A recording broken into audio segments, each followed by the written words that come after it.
Salve galera, bem-vindos a mais uma aula e vamos fechar aqui o nosso projeto de externo, né?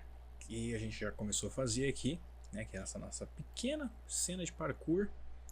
Então, o que falta a gente finalizar nele aqui? Nós vamos finalizar o post process, tá?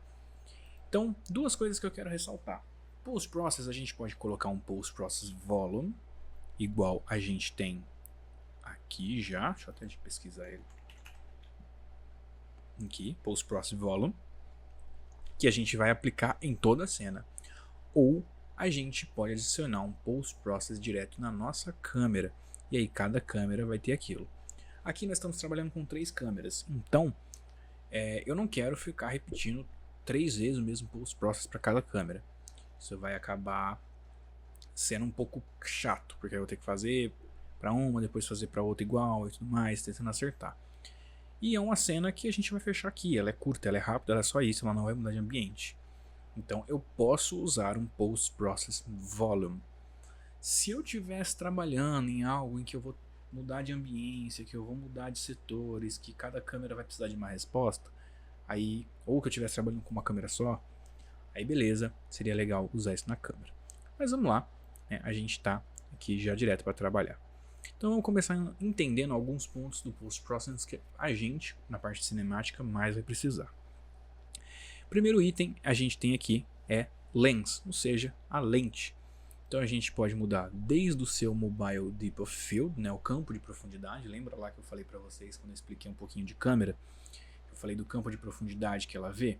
Então a gente consegue mexer isso aqui em questões de parâmetro, tendo desde uma região focal mais estabelecida, a manter um pouco mais do foco de qualidade. Então, por exemplo, eu vou habilitar aqui, eu vou habilitar o Far Blur Size e o Near Blur Size, ou seja, eu quero mais definição nos meus focos mais longes, né, e mais próximos. Então você pode ver que muda bastante aqui, tá? Outro ponto, opa, vamos parar aqui. Seguindo, a gente tem o Bloom. O Bloom, ele quando a gente liga ele é como se ele desse mais intensidade à nossa iluminação. Então, por exemplo, você tem um material emissivo, você tem uma luz, você tem algum ponto que vai brilhar, o Bloom, ele que vai habilitar isso. Aqui, como a gente não tem muito para que eu habilitar ele. Então eu vou deixar desabilitado, uma coisa menos para pesar. Exposição é a exposição de luz, né? Igual de quando a gente mexe uma exposição do celular, da câmera, da foto. Então a exposição de quanto a exposição de luz aquela lente vai ter. Vou deixar ela no 1 mesmo, não vou mexer muito. A gente pode colocar alta exposição para que ela se mude de acordo com o que a nossa câmera passar. A gente pode adicionar máscara de regiões para ter exposição, pontos de compressão, a gente pode trazer arquivos externos. E aqui a gente tem o mínimo e o máximo que a gente pode trabalhar também, tá bom? Aqui a gente pode trabalhar dentro de porcentagens e a gente pode trabalhar a velocidade disso, que é a velocidade do nosso obturador, que a gente já falou lá atrás. Aberração cromática, né? Para quem não sabe, a aberração cromática é quando a gente tem essa divisão do RGB, tá? Nossa, mas para que eu vou usar isso? Tem que ser algo específico. Depende, você pode usar se você, como falou, algo específico, ou você também pode usar para dar um toque. Eu gosto muitas vezes de adicionar ela bem suave nos projetos, para dar um aspecto um pouco mais de filme mesmo. Então, sei lá, colocar 0.7 ou 0.9 ou até 1, pra gente ter um pouco dela. Aquela 1 eu já acho que ela ficou muito forte nesse caso, então eu vou deixar no 0.8. Dirty Mask, que a gente pode colocar máscaras de sujeira, literalmente como ele diz. Opções de câmera, a gente pode mexer no Shutter Speed, que é o nosso obturador, como eu falei lá atrás. A gente pode mexer no ISO. ISO o ISO, ele é a quantidade de informação de luz que a sua câmera vai absorver.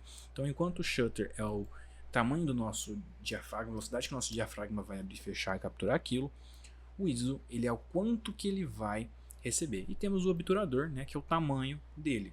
Provavelmente vocês lembram daquela foto que eu mostrei para vocês. É só pensar no olho humano mesmo. Você tem um obturador grande, entra muita luz, e aí você tem o tempo que ele abre e fecha, que é o nosso shutter, e a gente tem o ISO, que é a quantidade de sensibilidade que ele vai ter essa luz que está entrando. Então normalmente você tem que manter os três equilibrados, tá? Aqui eu nem vou ligar porque eu nem estou mexendo na câmera, eu estou mexendo só no Post Process. Exposição local, mesma coisa, a gente pode mexer na exposição em si. Então a gente pode mexer enquanto ela vai afetar, e assim como o contraste de sombras, tá? O Lens Flare, vocês muito devem conhecer, que é o que? É o reflexo de luz na lente da câmera. Vamos pegar se tem alguma parte que ele reflita mais. Eu acho que aqui, ó, aqui ele vai pegar mais. Vocês conseguem ver, principalmente a bolinha aqui, ó. Esse é o Lens Flare. Aumentar a intensidade dele, vocês veem que ele fica bem forte. Normalmente eu trabalho com valores de 1 a menos que isso, né? Então vou botar 1.7, bem discreto. Eu gosto de deixar também, porque ele dá um sutil e um ponto um pouco mais realista para minha animação, tá bom? Vocês podem mexer no tint, na cor dele em específico.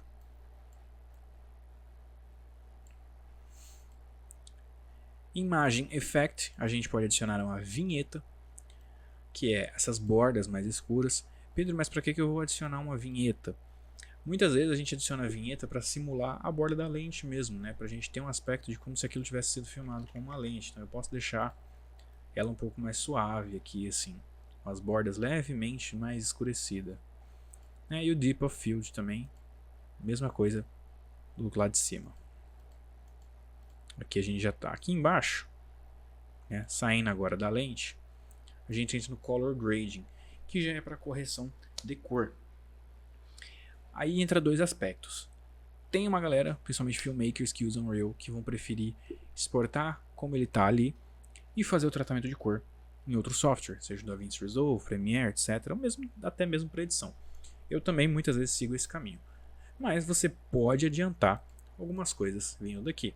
Então, por exemplo, eu posso ligar meu White Balance, minha temperatura e meu tint. Então, com a temperatura eu posso mover entre o azul e o laranja, né, indo das, vamos dizer, grosso modo, do mais quente para o mais frio. E o tint a gente mexe do verde para o magenta. Então, entre os dois você consegue fazer até um equilíbrio de algo mais próximo que você queira. Então, eu vou puxar aqui mais para o laranja mesmo. Dá um tom mais quente, né? Só que eu vou puxar aqui um pouco mais para o verde, não sei. Vou puxar algo mais meio Matrix. Vou puxar mais para o verde. Puxar um pouco de volta para o azul. E, ó, a gente já tem essa fotografia que lembra um pouco mais a fotografia do Matrix e até do Demolidor, né? Que era a ideia inicial lá atrás. O Demolidor, no caso, ele tá bem mais azulado, né? Aqui eu tô puxando bem pro verde. Poderia também puxar um pouco mais pro magenta aqui, trazer mais pro azul. Mas eu vou deixar nessa ideia de um pouco mais esverdeado mesmo. Vamos deixar nessa vibe meio Matrix.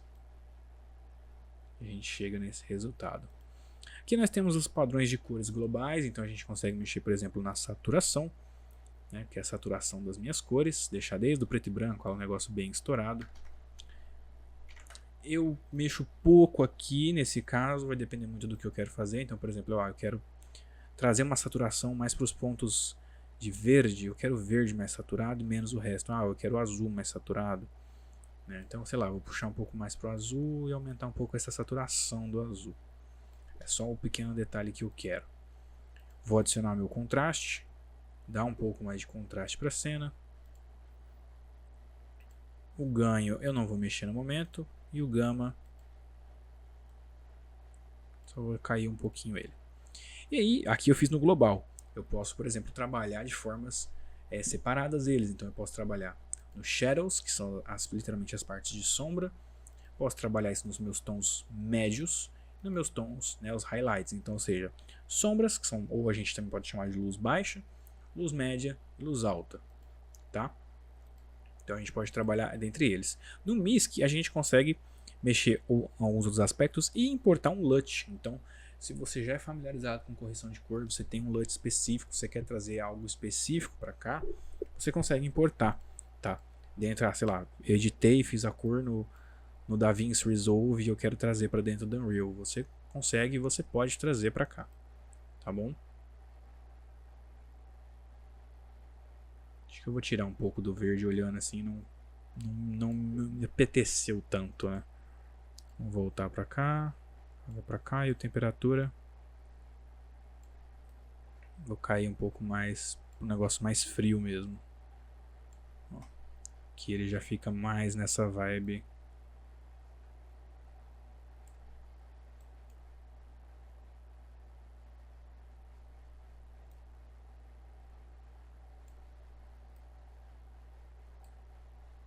Aí.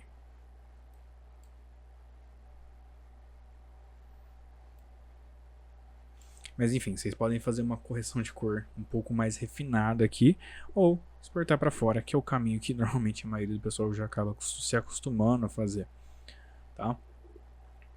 Outro ponto legal para você deixar a sua cinematic ainda mais interessante é a gente vir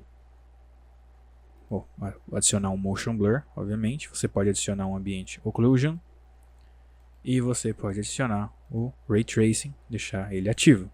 Nesse caso não tem nada de reflexo que eu queira, então nem vou ativar o ray tracing. Vou deixar só o meu motion blur, porque eu tenho bastante movimento, eu quero trazer bastante esse aspecto do movimento para cá, tá? E aí eu posso adicionar também o granulado. O granulado ele acaba sendo um recurso muito comum, às vezes o pessoal filma algo que nem tem granulado e ele acaba adicionando, que é para trazer mais esse aspecto ainda, né, de cinema, né? Então vai ficar esses ruídos aqui. Mas não precisa adicionar tanto, né? Então às vezes, sei lá, 0.4 de granulado já tá legal para você ter um resultado um pouco mais cinematográfico do seu material. Então aí a gente tem o nosso resultado, né, nessa animação. Pedro, mas está sem som, e aí se eu for adicionar som e tudo mais? Você pode adicionar o som direto no Unreal, tá?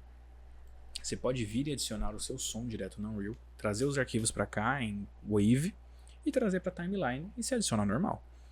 Eu particularmente não gosto de fazer esse caminho, eu gosto de exportá-la daqui e aí eu vou fazer isso num software de edição e deixar esse trabalho para fazer lá. E aí se eu precisar trazer o áudio para cá, eu já trago o áudio completo e editado, tá bom? Então isso eu acabo deixando a cargo de vocês decidirem. Mas bom, nossa primeira cena, que é a cena de ambiente externo, está finalizada. Vocês pegaram os conceitos principais, tá?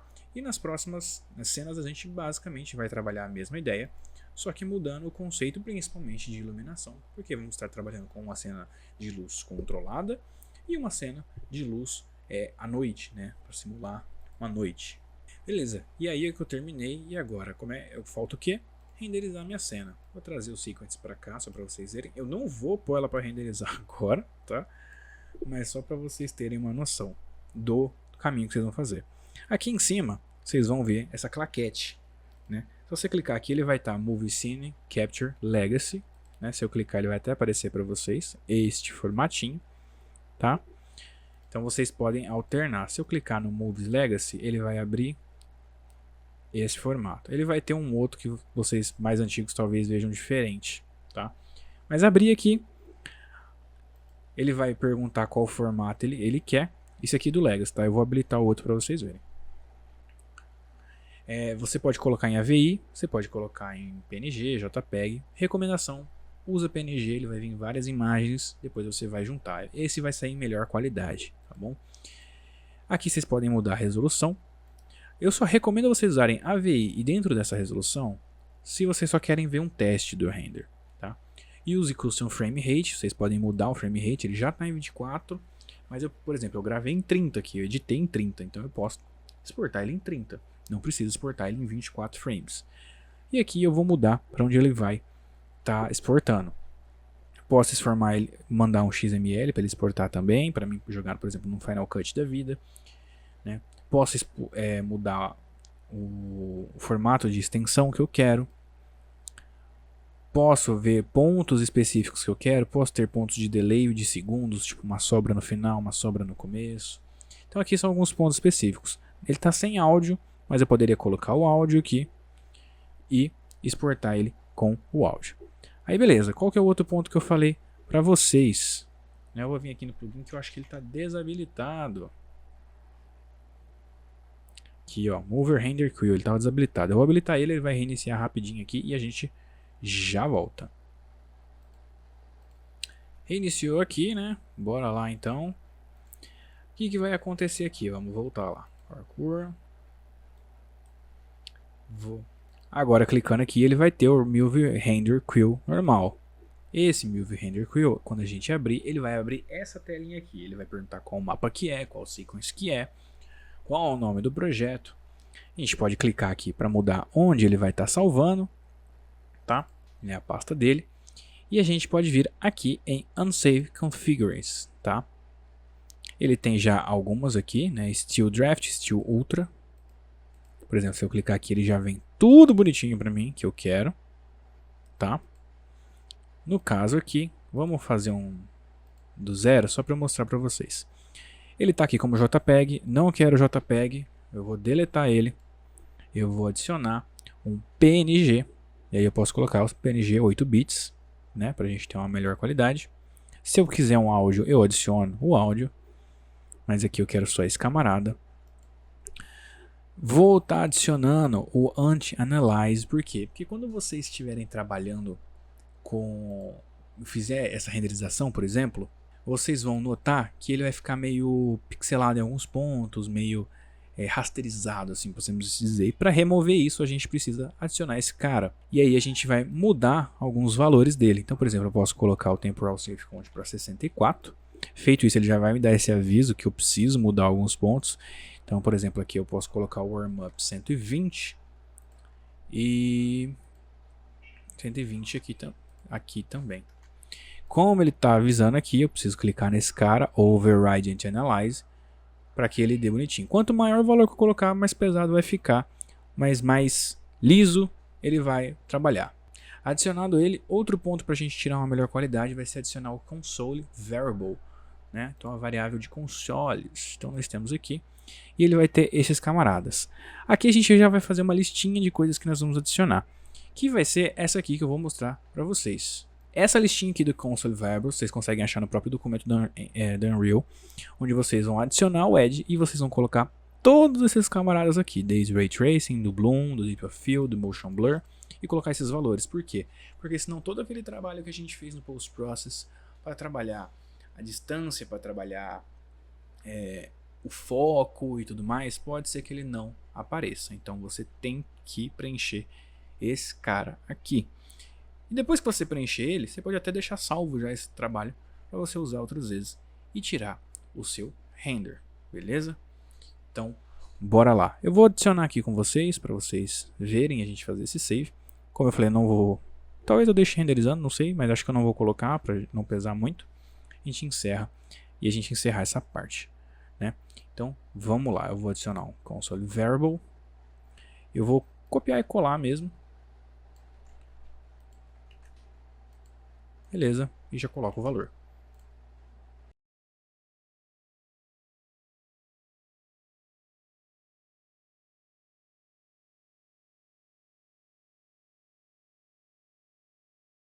Fiz aqui, vou salvar meu preset, save, Pedro Render, save. Com esses pontos que está aqui, a gente já vai tirar uma excelente qualidade. Lembrando que esses valores a gente pode estar mudando, tá bom? Então você pode mudar eles dependendo do que você for querer fazer. Vou vir aqui em Output, vou dar uma última certificada. Tá em 24 FPS, que é o padrão de filme, mas eu posso colocar 30. Eu vou deixar em 24 mesmo, nesse caso. Diretório certo, bonitinho. Tudo ok. Agora é hora da gente renderizar o nosso arquivo. Então eu vou dar um Accept e Render Local. E aí ele vai abrir uma telinha para mim.